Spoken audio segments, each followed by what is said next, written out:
அன்பு மாணவ செல்வங்களுக்கு வணக்கம்.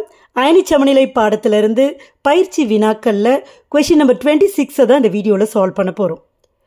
0.150 லிட்டர் கன அளவுடைய 0.1 m லெட் நைட்ரேட் PbNO3 ட்வைஸ்னா லெட் நைட்ரேட் மற்றும் 0.100 லிட்டர் கன அளவுடைய 0.2 m NaCl கரைசல் சோடியம் குளோரைட் கரைசல் ஆகியவற்றை ஒன்றாக கலக்கும்போது வீழ்ப்படிவு உருவாகுமா?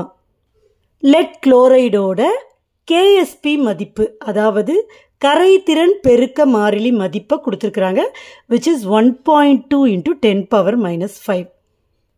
நல்லா புரிஞ்சுக்கோங்க, எப்பவுமே இந்த மாதிரி வீழ்ப்படிவு உருவாகுமா அந்த மாதிரி கொஷின் கேட்குறாங்கன்னா நம்ம ரெண்டு மதிப்புகளை கம்பேர் பண்ணணும். இந்த கொஷினில் லெட் நைட்ரேட் கரைசல் இருக்குது, சோடியம் குளோரைட் கரைசல் இருக்குது. அதோட செறிவு, கன அளவு அதுக்கெல்லாம் அப்புறம் வர. இந்த ரெண்டு கரைசலை நம்ம கலக்கிறப்ப லெட் குளோரைட் வீழ்ப்படிவாக மாறணும்னு சொல்ல முடியாது. வீழ்ப்படிவு உருவாகலாம், உருவாகாமலும் போகலாம். வீழ்ப்படிவு உருவாகணும்னா ஒரு கண்டிஷன் இருக்குது. ரெண்டு பேரோட வேல்யூஸை நம்ம கம்பேர் பண்ணணும். அதாவது அயனி பெருக்க மதிப்பையும் கரைதிறன் பெருக்க மதிப்பையும் நம்ம கம்பேர் பண்ணணும். எப்போவுமே கரைதிறன் பெருக்க மதிப்பு அதிகமாக இருக்குன்னு வச்சுக்கோங்களேன். கரைதிறன் பெருக்க மதிப்பு தானே பேர்லே இருக்குது, அப்போ நல்லா கரைஞ்சிருக்குன்னு அர்த்தம். அப்போ வீழ்ப்படிவு அங்கே உருவாகாது. அப்போ கரைதிறன் பெருக்க மதிப்பை விட அயனி பெருக்க மதிப்பு அதிகமாக இருக்கணும். அதாவது கரைதிறன் பெருக்க மதிப்பு குறைவாக இருக்கணும், அப்போ கரையாதுன்னு அர்த்தம். கரைதிறன் பெருக்க மதிப்பு குறைவாக இருக்குதுன்னா கரையாதுன்னு அர்த்தம், அப்போ வீழ்ப்படிவு உருவாகுன்னு அர்த்தம். இந்த கொஷனில் பார்த்தீங்கன்னா KSP மதிப்பு கொடுத்துட்டாங்க. ஸோ இந்த மதிப்பு நமக்கு தெரியும். இப்போ அயனி பெருக்க மதிப்பு கொடுத்துருக்குறாங்களா? இல்லை. அதை நம்ம கண்டுபிடிச்சி அதுக்கப்புறம் கம்பேர் பண்ணணும். இங்கே வீழ்ப்படிவு உருவாச்சுன்னா அது லெட் குளோரைடாக தான் இருக்கும். அதனால லெட் குளோரைடை நம்ம எடுத்துக்கிறோம். லெட் குளோரைட் கரைசலில் Pb2+ அயனியாகவும் குளோரைடு அயனியாகவும் பிரிகை அடைஞ்சு இருக்கும். சரியா? இப்போ பேலன்ஸ் பண்ணணும். இப்போ பிபிக்கு நான் எப்படி 2+னா நான் ஏற்கனவே ஒரு ட்ரிக் சொல்லியிருக்கேன். முதல்ல இந்த மாதிரி பிரிகை அடையிறதுக்கான சமன்பாடு எதுனா முதல்ல ரெண்டாக பிரிச்சுக்கணும். முதல்ல இருக்கிற ஒரு எப்போவுமே ப்ளஸ்ஸு, பின்னாடி இருக்கிற ஒரு மைனஸ். ஸோ நான் ப்ளஸ் போட்டேன், இதுக்கு மைனஸ் போட்டேன். ரைட்டா? இப்போ அவங்க பக்கத்துலேயே இருக்கிற நம்பரை அவங்களுக்கு முன்னாடி எழுதணும். இப்போ பிபிக்கு பக்கத்தில் இங்கே 1 இருக்குன்னு அர்த்தம். அப்போ இங்கே நம்ம 1 போட்டுட்டோம். சிஎலுக்கு பக்கத்தில் யார் இருக்கா? 2 இருக்கா, அதனால 2 போட்டுருங்க. இப்போ சார்ஜ் பார்த்தீங்கன்னா இவருக்கு ஆப்போசிட்டில் இருக்கிறவரை சார்ஜாக கொடுக்கணும். இப்போ பிபிக்கு ஆப்போசிட்டில் யார் இருக்கா? 2 இருக்கிறாரு, அதனால 2+. சிஎலுக்கு ஆப்போசிட்டில் 1 தான் இருக்குது, அதனால ஒரு மைனஸ். புரியுதா? அடுத்தது இந்த சமன்பாடை பேஸ் பண்ணி அயனி பெருக்கத்துக்கான எக்ஸ்பிரஷன் எழுதணும். அயனி பெருக்கம்னா என்ன அர்த்தம்? இங்கே உருவான அயனிகளோட பெருக்கற்பலன் தான். அப்போ Pb2+ அதோட செறிவு முக்கியமாக ஸ்கொயர் பிராக்கெட் போடணும், இல்லைன்னா தப்பாயிடும். ஸ்கொயர் பிராக்கெட் போடுறோம். இங்கே நடுவில் பாருங்கள் ஒரு சிம்பிளும் இல்லை. அப்போ இன்ட்டு Cl மைனஸை போட்டுட்டா முன்னாடி இருக்க நம்பரை எப்போவுமே நம்ம பவரில் எழுதுவோம். இப்போ இந்த Pb2+ அயனிகளோட செறிவு, Cl மைனஸ் அயனியோட செறிவு நமக்கு தெரியணும். இப்போ இதை வச்சு நம்மளால் சொல்ல முடியாது. காரணம், கொஷனில் கொடுத்துருக்கிற 2 உப்பு கரைசலை பாருங்கள். லெட் நைட்ரேட், இங்கே Pb2+ அயனிகள் இருக்குது. இன்னொரு கரைசல் யார்? சோடியம் குளோரைட் கரைசல். இங்கே குளோரைடு அயனிகள் இருக்குது. ஸோ இந்த கன அளவு, இந்த செறிவு, அதே மாதிரி இந்த கன அளவு, இந்த செறிவு, இதெல்லாம் பயன்படுத்தி தான் Pb2+ஓட செறிவையும் Cl மைனஸ் செறிவையும் நம்ம கண்டுபிடிக்க போகிறோம். முதல்ல Pb2+ அயனிகளோட செறிவு நம்ம கண்டுபிடிக்கலாம். என்ன கொடுத்துருக்காங்க பாருங்கள். 0.150 லிட்டர் 0.1 m லெட் நைட்ரேட் இருக்குது, PbNO3 ட்வைஸ். அப்போ இது பிரிகை அடையிறதுக்கான சமன்பாடை நம்ம எழுதுவோம். இப்போ PbNO3 ட்வைஸ் இது எப்படி பிரிகை அடையும்? அப்படியே ரெண்டாக பிரிங்க. முதல்ல இருக்கிறவர் ப்ளஸ்ஸு, பின்னாடி இருக்கிறவர் NO3, அந்த 2 விட்டுடணும் மைனஸ். இப்போது அவங்கவுங்களுக்கு பக்கத்தில் இருக்கிற நம்பரை அவங்கவுங்களுக்கு முன்னாடி போட்டுடணும். இப்போ பிபிக்கு பக்கத்தில் ஒரு நம்பரும் இல்லை, ஆனால் NO3க்கு பக்கத்தில் 2 இருக்குது, அதனால் இங்கே 2 போட்டுடுறேன். அவங்கவுங்களுக்கு ஆப்போசிட்டில் இருக்கிற நம்பரை பவரில் போட்டுருங்க. பிபிக்கு ஆப்போசிட்டில் 2 இருக்குது, அதனால் 2 ப்ளஸ். NO3க்கு ஆப்போசிட்டில் இங்கே 1 தான் இருக்குது, ஒன்றுமே இல்லை, அதனால் ஒரு மைனஸ்.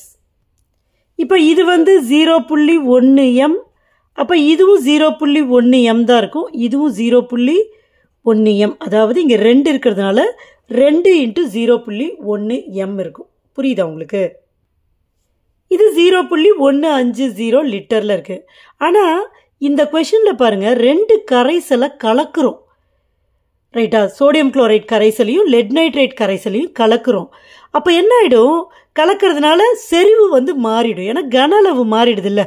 இப்போ இது 0.150 லிட்டர். கொஷினில் பாருங்கள், சோடியம் குளோரைட் 0.100 லிட்டர்.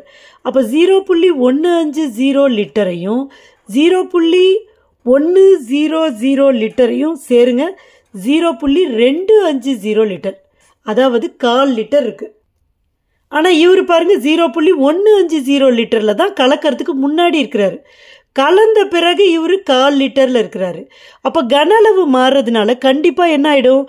அந்த கலந்த கரைசலில் இந்த Pb2+ அயனிகளோட செறிவு கண்டிப்பாக மாறிடும். அப்போ அதை நம்ம கண்டுபிடிக்கணும். அதை எப்படி ஈஸியாக கண்டுபிடிக்கிறது அப்படின்னா, இந்த கன அளவு, செறிவு இதை எல்லாத்தையும் விட்டுட்டு இங்கே இந்த தனியாக இருக்கிறப்ப கலக்கிறதுக்கு முன்னாடி Pb2+ஓட மோல்களின் எண்ணிக்கையை பார்த்துருவோம், கண்டுபிடிச்சிருவோம். மோல் எண்ணிக்கையை எப்படி கண்டுபிடிக்கிறது? எப்போவுமே செறிவு ரைட்டா, கான்சன்ட்ரேஷன் இன்ட்டு கன அளவு நீங்கள் பெருக்கிட்டீங்கன்னா உங்களுக்கு மோல்களின் எண்ணிக்கை கிடைச்சிரும். அப்போது இங்கே செறிவு என்னது? 0.1m இன்ட்டு கன அளவு எவ்வளவு? 0.150 லிட்டர். இங்கே ஆல்ரெடி லிட்டரில் கொடுத்துருக்காங்க, இன்கேஸ் இதை எம்எல்ல கொடுத்துருந்தாங்கன்னா நீங்கள் லிட்டரில் மாற்றி பெருக்கணும். அப்போ நீங்கள் பெருக்கி பாருங்கள், திஸ் இஸ் ஈக்குவல் டு 0.015 வரும். இங்கே ஒரு பாயிண்ட் இருக்கா, அப்போ 3 டிஜிட், இங்கே 1 2 டிஜிட், அந்த 0 விட்டுருங்க. இங்கே 2 டிஜிட்க்கு முன்னாடி புள்ளி இருக்குது, இங்கே 1 டிஜிட்க்கு முன்னாடி புள்ளி இருக்குது. ஸோ மொத்த டிஜிட் பார்த்தீங்கன்னா 3 டிஜிட்டு. ஸோ 3 டிஜிட்க்கு முன்னாடி புள்ளி வைக்கணும், அவ்வளோதான் விஷயம். இதுதான் 0.015 மோல் இருக்குது, ரைட்டா? இப்போ மோல்கள் கண்டுபிடிச்சதுனால Pb2+ அயனியோட செறிவு கலந்த பிறகு அதான் முக்கியம். ஏன்னா கலந்த பின்னாடி வீழ்படிவாகுமான்றது தான் கொஸ்டின். அப்போ மிக்ஸ் பண்ண பின்னாடி அப்போ எப்படி கண்டுபிடிக்கிறது?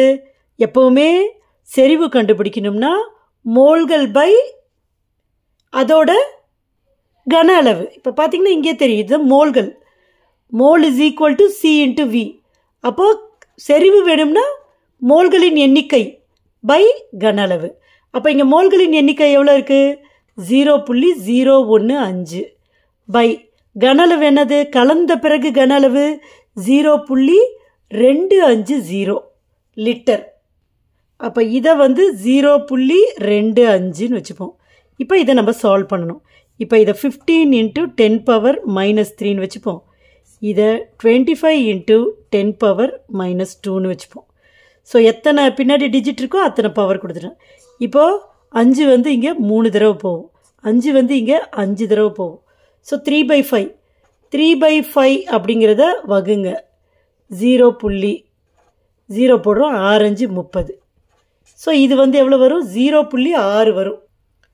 அப்போ this is equal to 0.6 into இந்த 10⁻² மேலே போச்சுன்னா +2 ஆகும், +2 ஆகும். அப்போ இது ரெண்டுத்துக்கும் பேஸ் சேமாக இருக்கிறதுனால 10⁻³ இந்த பவர்ஸை வந்து ஆட் பண்ணணும். -3 + 2 -1. So into 10⁻⁻1 10⁻⁻1 0.1. therefore this is equal to 0.06. ஏன்னா 2 பாயிண்ட் இருக்க நம்பரை மல்டிப்ளை பண்ணுறோம். பாயிண்ட்டுக்கு அப்புறம் இங்கே ஒரு டிஜிட், இங்கே ஒரு டிஜிட். அப்போ கிடைக்கிற ஆன்சரில் பாயிண்ட்டுக்கு அப்புறம் 2 டிஜிட் இருக்கணும். M போட்டுடலாம்.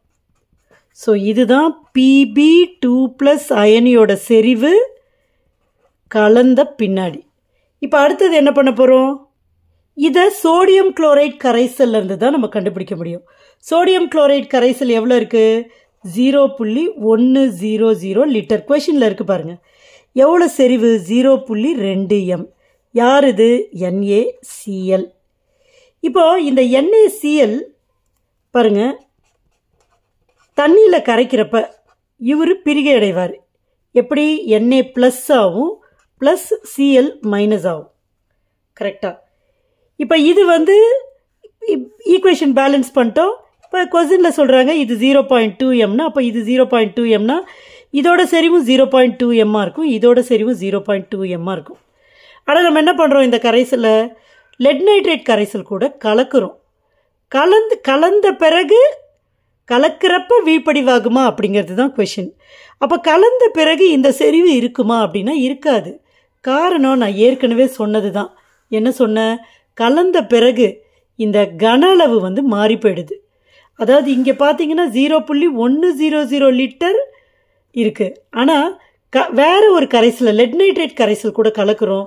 அப்போ அதோட கன அளவும் இதோட கன அளவும் சேர்க்குறப்ப 0.250 லிட்டர் கன அளவாகிடுது. அப்போ அந்த கன அளவில் இந்த செறிவு இருக்குமா அப்படின்னு பார்த்தீங்கன்னா கண்டிப்பாக இருக்காது. ஏன்னா கலந்துடுறோம் இல்லையா? அதனால் செறிவு மாறிடும். அந்த செறிவை கண்டுபிடிக்கணும். அதை எப்படி கண்டுபிடிக்க முடியும்னா இந்த செறிவாக வச்சுட்டு இருந்தால் கண்டுபிடிக்க முடியாது. ஏற்கனவே நான் சொன்ன மாதிரி நீங்கள் மோல்களின் எண்ணிக்கையாக கண்டுபிடிச்சிட்டிங்கன்னா அப்புறம் அந்த 0.250 லிட்டர் கரைசலில் எத்தனை மோல் இருக்குது, அப்போ அதோட செறிவு எவ்வளோ இருக்கும் அப்படின்றத கண்டுபிடிச்சிடலாம். மோல்களின் எண்ணிக்கை கண்டுபிடிக்கணும்னா என்ன பண்ணணும்? செறிவையும் கன அளவையும் பெருக்கணும். ஞாபகம் வச்சுக்கணும். அப்போ செறிவு எவ்வளவு? 0.2. கன அளவு எவ்வளவு? லிட்டர்லேயே கொடுத்துட்டாங்க. அப்படியே டைரெக்டாக நம்ம மல்டிப்ளை பண்ணலாம். ஸோ இது ரெண்டுத்தையும் நீங்கள் பெருக்குனீங்கன்னா பாருங்கள், 0.2 × 0.1 2 தான் வரப்போகுது. ஆனால் இங்கே இந்த 2 0 விட்டுருங்க. இப்போ பாயிண்ட்டுக்கு அப்புறம் இங்கே ஒரு டிஜிட் இருக்குது, இங்கே பாயிண்ட்டுக்கு அப்புறம் 2 டிஜிட் இருக்குது. அப்போ பெருக்குனா பாயிண்ட்டுக்கு அப்புறம் 2 டிஜிட் இருக்கணும். அதாவது 2 டிஜிட்க்கு முன்னாடி பாயிண்ட் வைக்கணும். அப்போ 0.02. ஸோ இதுதான் இங்கே உள்ள மோல்களின் எண்ணிக்கை. இப்போ மோல்களின் எண்ணிக்கை தெரிஞ்சிடுச்சா? இப்போ Cl மைனஸோட அயனியோட செறிவை நம்ம கண்டுபிடிச்சிடலாம் கலந்த பிறகு. அப்போ நான் என்ன பண்ணுறேன்? Cl மைனஸ் போடுறேன், அதோட செறிவு கண்டுபிடிக்க போகிறோம் ஆஃப்டர் மிக்சிங், கலந்த பிறகு. So this is equal to ஏற்கனவே சொன்னது தான். செறிவு வேணும்னா மோல்களின் எண்ணிக்கையை 0.02ன்னு கண்டுபிடிச்சிருக்கோம். மோல்களின் எண்ணிக்கையை கன அளவால் வகுக்கணும். கலந்த பிறகு கன அளவு மொத்தமாக எவ்வளோ ஆயிடுது? 0.250. ஸோ இதை நம்ம சிம்பிளிஃபை பண்ணணும். இதை 2 × 10⁻⁻2 வச்சுக்கிறேன். இதை இந்த 0 விட்டுருங்க. அப்போ 25 × 10⁻2. இப்போ 10⁻2 10⁻2 கேன்சல் ஆகிடும். 2/25. அப்போ 2 நம்ம 25ஆல் வகுக்கிறோம். போகாது, பாயிண்ட்டு 0 போட்டுறேன். மறுபடியும் போகாது, ரைட்டா? அப்போ அதுக்கு ஒரு 0 போட்டுடுறேன். இப்போ 25 8 தடவை போகும், 200. ஸோ 0. இப்போ இதுக்கான ஆன்சர் என்னது? 0.08 m. ஸோ பெரிய வேலை முடிஞ்சிடுச்சு. கலந்த பிறகு Pb2+ அயனிகளோட செறிவை கண்டுபிடிச்சிட்டோம். கலந்த பிறகு குளோரைடு அயனிகளோட செறிவை கண்டுபிடிச்சிட்டோம். இப்போ கொஷின் என்னது?